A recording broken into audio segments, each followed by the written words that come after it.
වයස අවුරුදු 20ත් 40ත් අතර පසු වන තරුණ පිරිස අතර හෘදයාබාධ වැළඳීමේ ප්‍රවණතාවය පසුගිය වසර 15 තුළ ඉහළ ගොස් තිබෙනවා.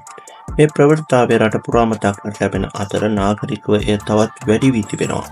කොළඹ ජාතික රෝහලට හෘදයාබාධ වැළඳුණු රෝගීන් 170ක් පමණ දිනකට රැගෙනීම එහි බරපතලකම වඩාත්ම පැහැදිලි කරනවා. හෘදයාබාධයක් යනු ජීවිතය අනතුරේ දමන රෝගී තත්ත්වයක් වුවත් එය වළක්වා ගත හැකි රෝගී තත්ත්වයක්.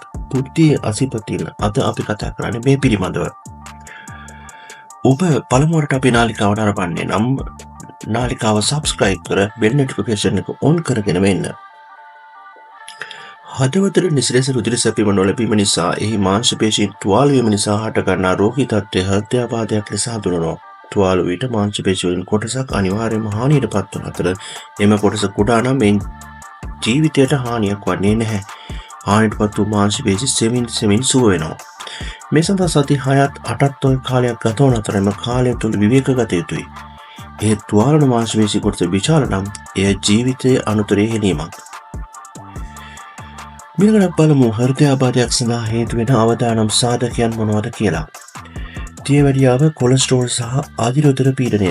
පවුලේ කෙනෙකුට අඩු වයසින් හෘදයාබාධ ඇතිවීම හෝ ස්ටෙන්ට් දැමීම, බයිපාස් සැත්කම් කිරීම වැනි ජානමය සාධක මේ සඳහා බලපාන්න පුළුවන්. මත්ද්‍රව්‍ය මෙවැනි අයගේ හෘද ස්පන්දනය සහ අධිරුධිර පීඩනය අසාමාන්‍ය ලෙස අඩු වැඩි වීමට පුළුවන්. එය හෘදයාබාධයකට හේතු වෙන්න පුළුවන්. හොඳයි අපි බලමු හදවතක් ලෙඩ වෙන බවට මොනවද තියෙන ඉඟි කියලා. ඇවිදින විට හෝ වැඩකෙදී සිටින විට දැනෙන අධික මහන්සිය. කය මෙන්ම සිත වෙහෙසෙන විට පපුව මැද ඇතිවන වේදනාව. ආහාර වේලකින් පසුව පපුව හිරවීම සහ හතිය ඇතිවීම.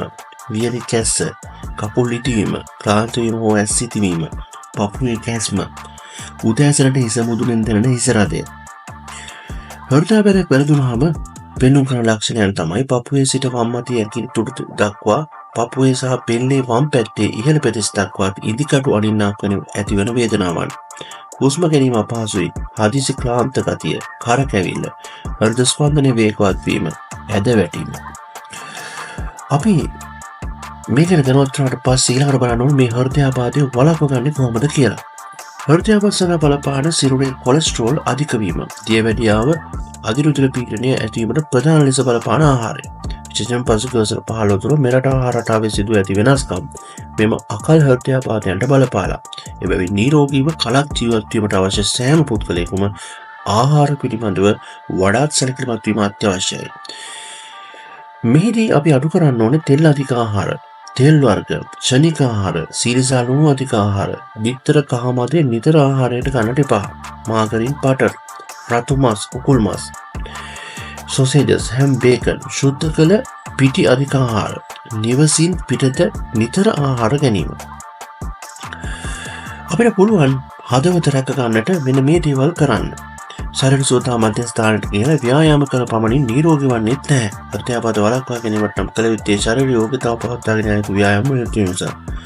ඒ සඳහා සතියකට පැය 150ක්වත් දිනපතා වූ පහසු ආකාරයට ව්‍යායාම කරන්න.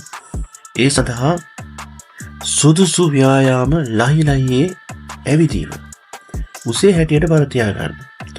ශරීර ස්කන්ධ දර්ශකය යනු ඔබේ සිරුරේ පරමට්ටම සෞඛ්‍ය සම්පන්න ලෙස පවතින්නේ යන දැන ගැනීම සඳහා ඔබේ උසට සටහන පරමැනීමේ ක්‍රමය. පුද්ගලික බර සහ උස ප්‍රමාණයෙන් බෙදා ශරීර ස්කන්ධ දර්ශකීකරණය කරනවා.